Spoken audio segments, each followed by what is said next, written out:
Hello दोस्तों, आप सभी का बहुत बहुत स्वागत है गुरुजी लोकेश चैनल में। तो ये आज हमारा कंपटीशन एक्ट 2002 हम इसमें कंप्लीट करेंगे, जिसमें हम कुछ साइलेंट फीचर, कुछ purposes, goal and objective, competition commission of India, functions of competition commission of India और कुछ थोड़ी बहुत बात एमआरटीपी एक्ट के बारे में भी पढ़ेंगे।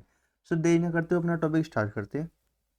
तो सबसे पहला हमारा इंट्रोडक्शन आता है, जिसमें हमें बताया गया है कि कंपटीशन बिल 2001 जो है इंट्रोड्यूस हुआ था हमारा लोकसभा में, जो कि हमारे फाइनेंस मिनिस्टर जबकि जो अरुण जेटली थे, 6 अगस्त 2001 में हमारे फाइनेंस मिनिस्टर अरुण जेटली थे, उनके द्वारा मतलब उनके द्वारा एक प्रस्ताव पारित हुआ था लोकसभा में 2001 के अंतर्गत, जो कि पास होकर हमारा कंपटीशन एक्ट बन गया था 2002 के अंतर्गत। 2002 में हमारा 16 दिसंबर 2002 में हमारा जो है कंपटीशन बिल जो है पास हो गया था। अभी जो हमारा कंपटीशन बिल है, इसने रिप्लेस किया था एमआरटीपी एक्ट 1969। देखो ये जो एक्ट है 1969, ये एक्ट था जो कि कुछ मोनोपोलीज जो होती थी, मोनोपोली करते थे मार्केट के अंतर्गत, तो उस चीज़ को रोकने के लिए बनाया गया था। तो इस चीज़ को, इसमें क्या थी, बहुत सारी कमियां थी, तो इसी चीज़ को रोकने के लिए बनाया था हमारा कंपटीशन एक्ट।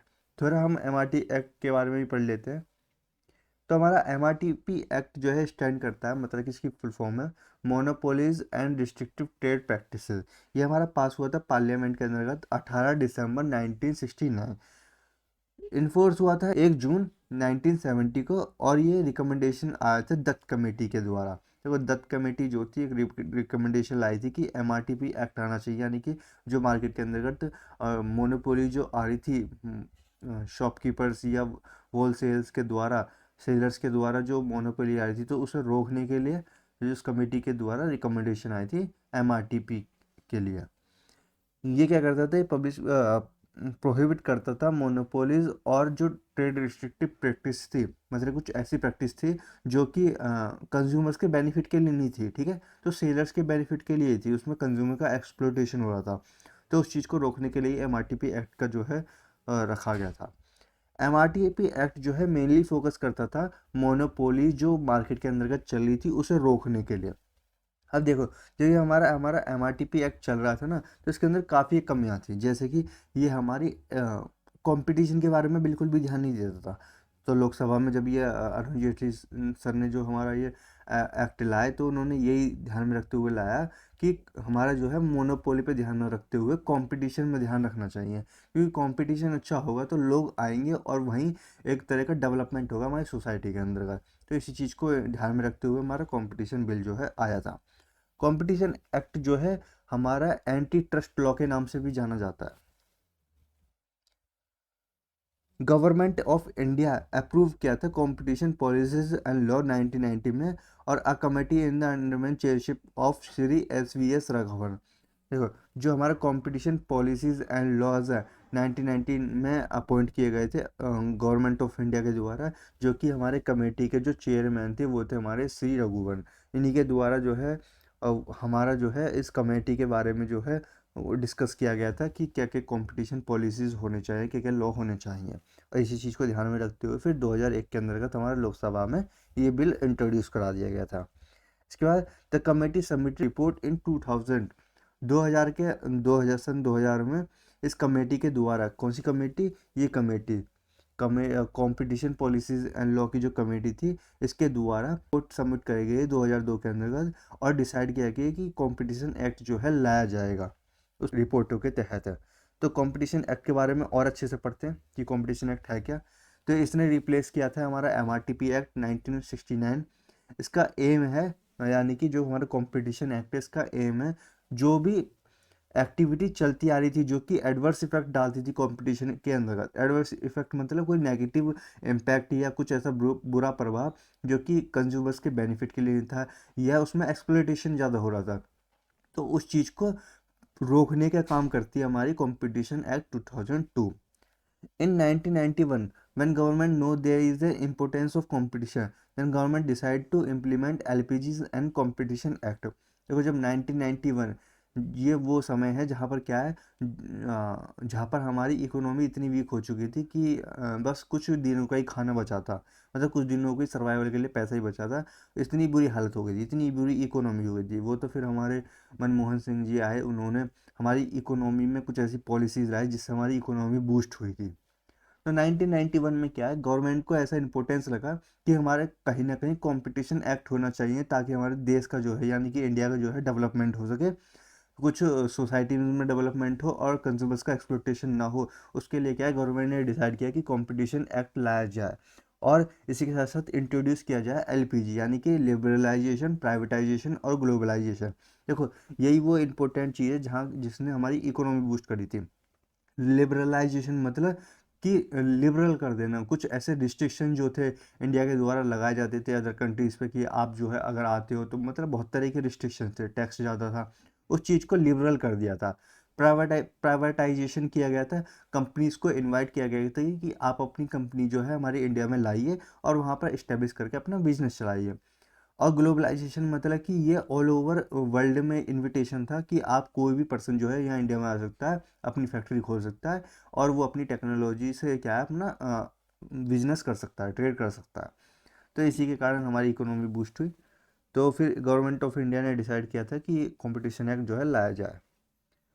अब इसके कुछ साइलेंट फीचर है, कंपटीशन एक्ट के कुछ साइलेंट फीचर हैं, जैसे कि ये एंटी एग्रीमेंट के ऊपर बात करता है। एंटी एग्रीमेंट वो एग्रीमेंट होते हैं जो कि ऐसा एडवर्स इफेक्ट डालने के लिए प्रभावित करते हैं कि वो जो है एक नेगेटिव इम्पैक्ट डाले मार्केट के अंतर्गत।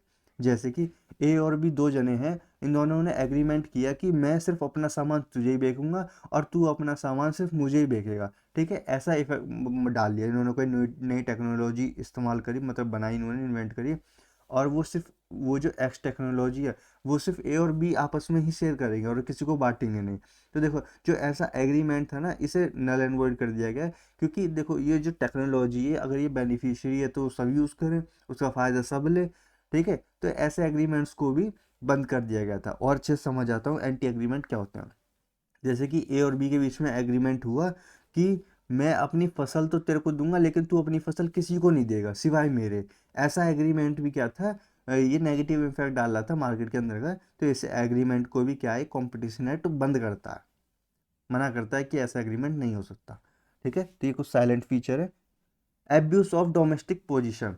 डोमेस्टिक पोजीशन यानी कि कोई बड़ा व्यक्ति जो कि मार्केट को हैंडल करके रखता था। जैसे कि हमारे, अगर देखा जाए, अगर मूवी देखी हो हर्षद मेहता की, वो जो थी स्कैम, उसमें क्या है, हर्षद मेहता ऐसा था कि मार्केट को कभी भी उछाल देता था, तो उससे क्या, शेयर होल्डर्स का बहुत फायदा होता था। तो वैसे ही डोमेस्टिक पोजीशन में जो हायरार्की में जो व्यक्ति रहता था, जो सबसे ज़्यादा पावरफुल था इकोनॉमी में, तो वो क्या, मार्केट के अंदर ऐसा दबदबा रखता था कि अगर आपने किसी और को प्रोडक्ट बेचा तो मैं आप पे सैंक्शंस लगा दूंगा, जैसे कि आजकल हमारा अमेरिका करता है, सैंक्शंस लगाते रहता है सब पे।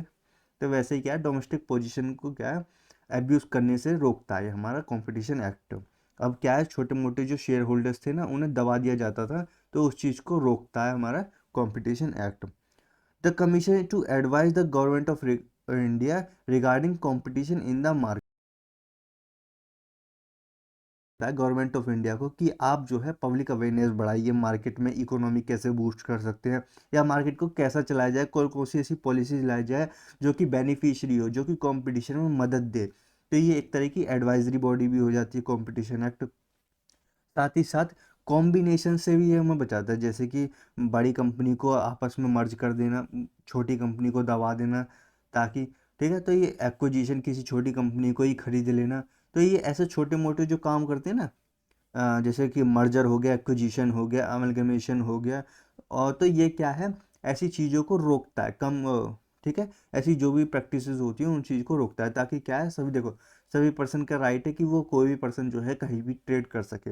अब जब छोटी मोटी कंपनी को बड़ी कंपनी दबा देगी या खरीद लेगी, तो वो छोटी मोटी कंपनी ट्रेड कहाँ से कर पाएंगे, ठीक है। तो उन्हें भी तो देखना है ना। तो कंपटीशन एक्ट इन चीज़ों को भी प्रमोट करता है और साथ ही साथ प्रोटेक्ट करता है। प्रोमोट मीन्स कि कोई भी पर्सन ऐसा काम ना करे, और प्रमोट ऐसे कि उन छोटी मोटी कंपनीज को एज अ राइट दे करके कि आपकी कंपनी कोई नहीं लेगा, अगर करता है तो आप रिड्रेसल के लिए जा सकते हैं कोर्ट के अंदर। तो ऐसे जो है ये हमें प्रोटेक्ट करता है, साथ ही साथ प्रोमोट भी करता है कि आप ऐसी चीज़ें ना करें। अब आता है पर्पजेज ऑफ कंपटीशन एक्ट 2002 का। तो देखो इसका पर्पज है to remove defectiveness and monopoly restrictive trade practices. जैसा कि बताया, इसने एमआरटीपी एक्ट को बदल के ही ये आया है कंपटीशन एक्ट। तो एमआरटीपी का जो डिफेक्टिवनेस थी, जो कमियां थी, उस चीज़ को दूर करता है हमारा कंपटीशन एक्ट। ये एक तरह का टूल है जो कि इम्प्लीमेंट करता है कंपटीशन पॉलिसीज़ को और इन्फोर्स भी कराता है। जो भी फेयर कंपटीशन होगा वो सब कंपटीशन एक्ट के अकॉर्डिंग ही होगा। प्रिवेंट एंड पनिश, ये बचाता है, साथ ही साथ पनिश भी करता है ऐसे लोगों को जो कि बिजनेस के अंतर्गत ऐसी प्रैक्टिस करते हैं जो कि अननेसेसरी एडवर्स इफेक्ट डाल लिया मार्केट में, किसी के राइट्स को वॉल्यूशन करती है।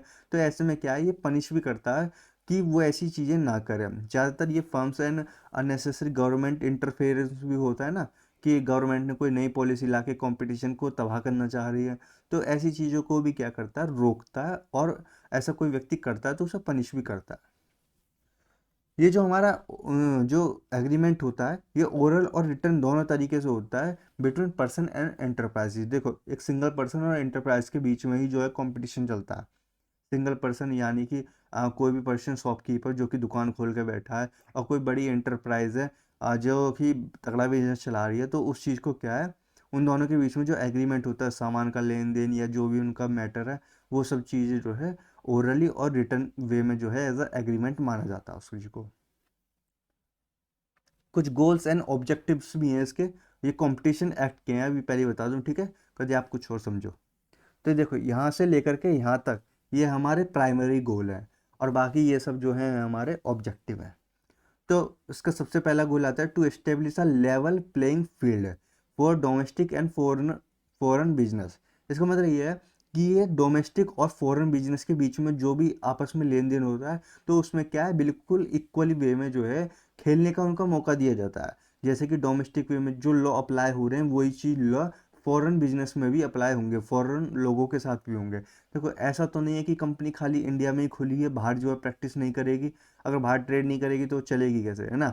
तो डेवलपमेंट के लिए बाहर चलना भी ज़रूरी है, या बाहर से कंपनी इंडिया के अंदर भी आती है, तो उनके लिए भी क्या है, हमारे लिए भी बहुत बेनिफिशियरी होता है। जैसे कि उनकी टेक्नोलॉजी मिल जाती है, अच्छी क्वालिटी का गुड मिल जाता है, नए नए वे ऑफ यूजेस मिल जाते हैं, तो ये सब चीज़ें होती हैं। uses of goods and high technology, uses of good technology and high quality of a reasonable price। देखो, जब कोई बाहर से कंपनी आती है, अपना सेटअप लगाती है इंडिया के अंदर, तो काफ़ी सारी टेक्नोलॉजी हमें देखने को मिलती है, नई नई चीज़ें सीखने को मिलती है, ठीक है। इसी के साथ साथ वो टेक्नोलॉजी अपग्रेड होती है, तो इसी के साथ साथ हाई क्वालिटी ऑफ प्रोडक्ट भी प्रोड्यूस होता है, वो भी रीजनेबल प्राइस में। देखो, अगर हम बेस्ट एग्जांपल लें तो चाइना जो है, वो चाइना मैन्युफैक्चरिंग करता है मोबाइल्स का, ठीक है, एज अ नो सब जानते हैं, ज़्यादातर चाइनीज़ फ़ोन ही मिलते हैं। तो वो जो बहुत लार्ज अमाउंट में मैन्युफैक्चर करता है, अच्छी क्वालिटी का भी मिल जाता है। तो उसी के साथ साथ क्या है, लार्ज क्वालिटी में भी करा, हाई क्वालिटी, और उनकी टेक्नोलॉजी भी अच्छी हो जाती है, इससे डेवलपमेंट भी हो जाता है। तो ऐसे जो है डेवलपमेंट में ये चीज़ हमें मदद करती है। Provide intensive to consumer, intensive means as a benefits होते हैं कुछ तरीके के जो कि कंज्यूमर्स को मिलते हैं। जैसे कि अगर किसी कंपनी को फ़ायदा हुआ, ठीक है, काफ़ी मैन्युफैक्चर किया, काफ़ी सेल हुई, फ़ायदा हुआ, तो वो एक तरह के जैसे buy one get one free offer दे देते हैं, या किसी के साथ एक छोटी बोतल पकड़ा देते हैं, या 50% ऑफ ऐसे करके जो देते हैं ना, तो ये इंटेंसिव्स ही होते हैं कंज्यूमर्स के लिए। तो ऐसे क्या है, वो जब कोई कंपनी एस्टेब्लिश होती है तो वो एक तरह के इंटेंसिव्स भी प्रोवाइड कराती है कंज्यूमर्स के, तो ये बेनिफिट हो जाता है। रिड्यूस पॉवर्टी, जब कोई नई कंपनी इस्टेब्लिश होती है, चाहे वो डोमेस्टिक तरीके की हो चाहे फॉरेनर हो, वर्कर्स तो हर जगह चाहिए, ठीक है, एम्प्लॉयमेंट हर किसी को चाहिए होता है, उसमें वर्कर्स की नीड होती है ताकि क्या है, वर्क हो सके। तो ऐसे क्या है, पॉवर्टी भी दूर होगी, लोग जो है उसमें वर्क करेंगे तो उनकी इकोनॉमी आएगी, उससे क्या है, उससे इकोनॉमी भी ग्रोथ होगी। रेस प्रोडक्टिविटी एंड एफिशिएंसी, जो भी उस कंपनी की प्रोडक्टिविटी और एफिशिएंसी है वो भी इंक्रीज होगी। देखो, मान के चलिए कोई कंपनी इस्टेब्लिश हुई, वर्कर थे 4-5, ठीक है, तो अभी कम चल रहा था काम, और वर्कर आ गए, ठीक है, और वर्क चला, और उनका मैन्युफैक्चरिंग अच्छा हो गया, बिजनेस ब्रांड बन गया वो, तो काफ़ी जो है फैलेगा भी, और काफ़ी लोग जो है उसे यूज़ भी करेंगे। तो ऐसे क्या है, उसकी प्रोडक्टिविटी भी इंक्रीज हो जाएगी और एफिशिएंसी भी।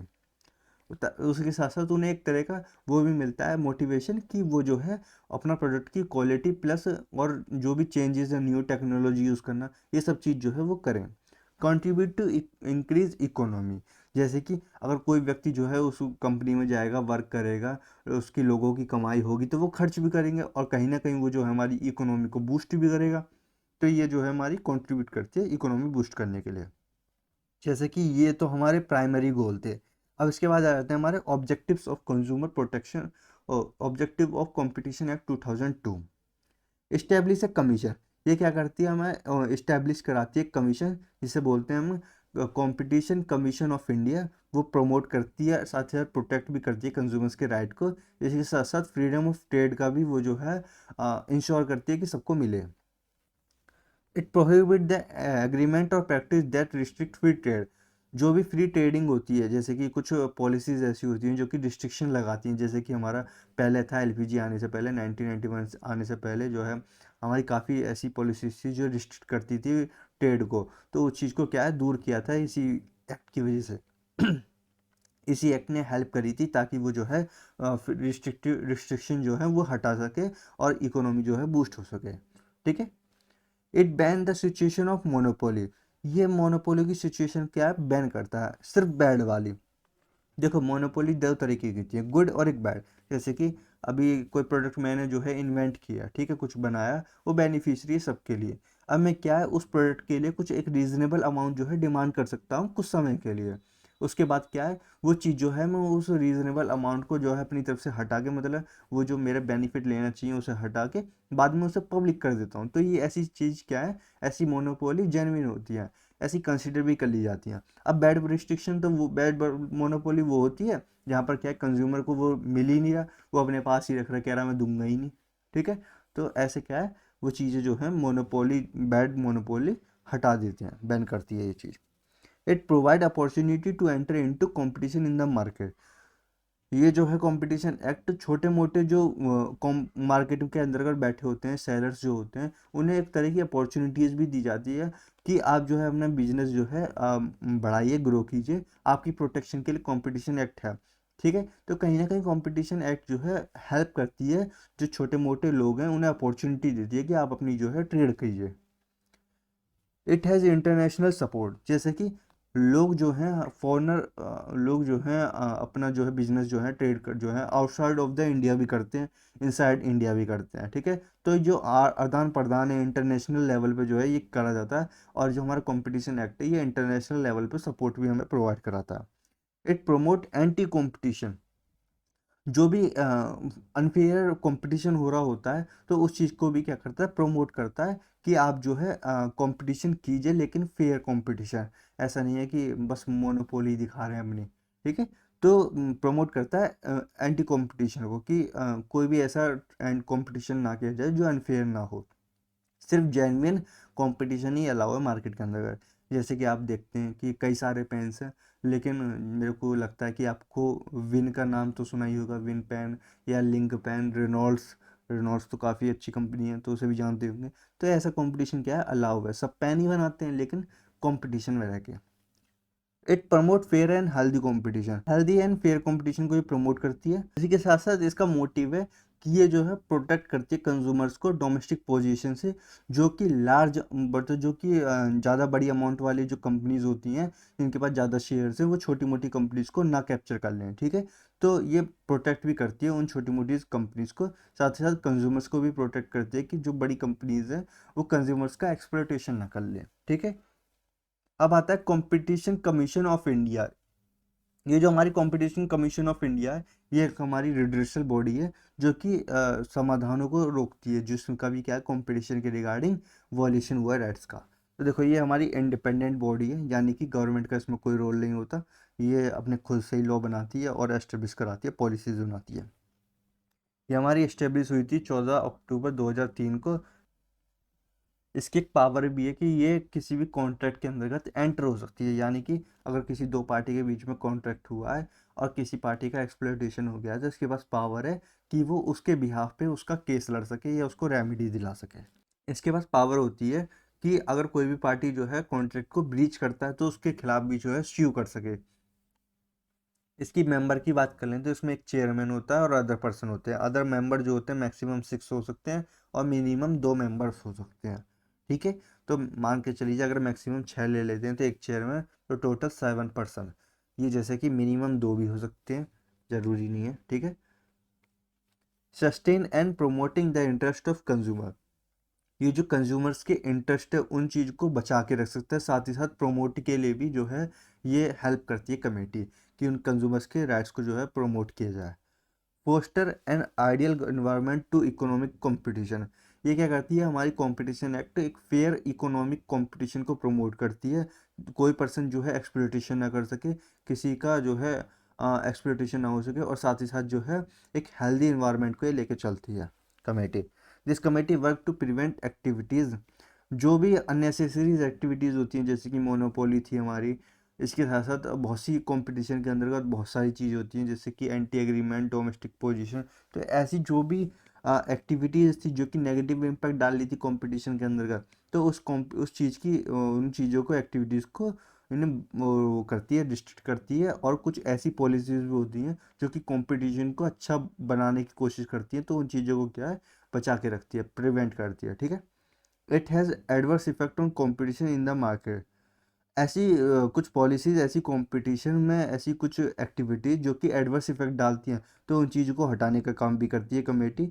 जैसे कि कोई दो पार्टीज़ के बीच में कोई कंपटीशन हुआ, ठीक है, मतलब चल रहा है कंपटीशन, फेयर नहीं है, वो अनफेयर है, तो ऐसे में क्या है, वो नेगेटिव इम्पैक्ट डाल रही है मार्केट के अंदर, ठीक है, उससे कहीं ना कहीं कंज्यूमर इफेक्ट पड़ता है, तो ऐसी कंपटीशन को वो क्या करती है, ख़त्म करने का काम करती है। It is a duty of it is a duty of commission to eliminate practice having adverse effect, जैसे कि कोई भी ऐसी adverse effect वाली कोई एक्टिविटी होती है तो उन्हें ख़त्म करने का काम करती है। Promote and sustain competition, competition को बढ़ावा देने के साथ ही साथ प्रमोट करने का भी काम करती है। And protect the interest of consumers and ensure freedom of trade, साथ ही साथ कंज्यूमर का जो भी इंटरेस्ट बनता है कंपटीशन के अंतर्गत उस चीज़ को प्रमोट करने का काम करती है, साथ इसके अलावा इंश्योर करती है फ्रीडम ऑफ ट्रेड मार्केट के अंतर्गत। फंक्शंस देख लेते हैं। Functions of competition commission of India, eliminate the practice, ऐसी प्रैक्टिस जो कि एडवर्स इफेक्ट डाल रही है मार्केट के अंतर्गत उसे एलिमिनेट करती है, मतलब ख़त्म करती है। ये प्रमोट करती है, साथ ही साथ रोकती है ऐसी पॉलिसीज़, ऐसी कंपटीशन जो कि मार्केट के अंतर्गत अच्छा प्रभाव दे रही है, गुड इफेक्ट दे रही है, ठीक है, नेगेटिव नहीं दे रही, गुड दे रही है। It promote interest of consumer, consumer का जो भी इंटरेस्ट बनता है कंपटीशन के अंतर्गत उस चीज़ को प्रमोट करती है। कंज्यूमर जैसे कि बता रखा था जो कि गुड्स एंड सर्विसेज को यूज़ करता है वो कंज्यूमर होता है, खाली गुड फॉर कंसिडरेशन, ये इंपॉर्टेंट है।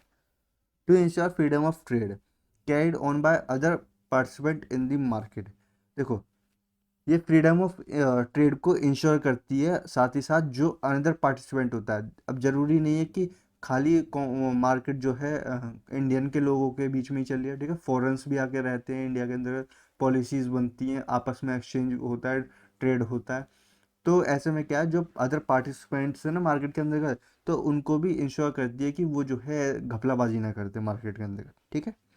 टू इम्प्लीमेंट द पॉलिसी, जो भी पॉलिसीज़ बनाई जाती हैं इस कमेटी के द्वारा उसे इम्प्लीमेंट भी कराया जाता है इसी कमेटी के द्वारा। ये गवर्नमेंट को समझाती भी है कि हम जो है ऐसी ऐसी पॉलिसी ला के अपने देश का जो है सुधार कर सकते हैं, ठीक है। एक साथ ये कोऑपरेट करती है रेगुलेटिंग बॉडी के साथ, और ये मदद भी देती है कि वो जो है एक इफ़ेक्टिवनेस जो है कंपटीशन के अंतर्गत जो है लाए, और ये इंश्योर भी करती है कि वो जो है फ्री ट्रेड प्रैक्टिसेस और फेयर मार्केट में जो प्रैक्टिस चल रही है उसे कंटिन्यूस में रख सके। तो ये होती है हमारी वीडियो कंप्लीट। आई होप आपको सब समझ आ गया होगा। फिर भी कोई डाउट रहता है तो आप हमें कमेंट कर सकते हो, हम आपका सॉल्यूशन दे देंगे कमेंट के अंतर्गत, या उसकी एक अलग से वीडियो बना सकते हैं हम, अलग जो भी क्वेश्चंस आपको आ रहे हैं, ठीक है। मिलते हैं नेक्स्ट वीडियो में, तब तक के लिए बाय बाय, थैंक यू।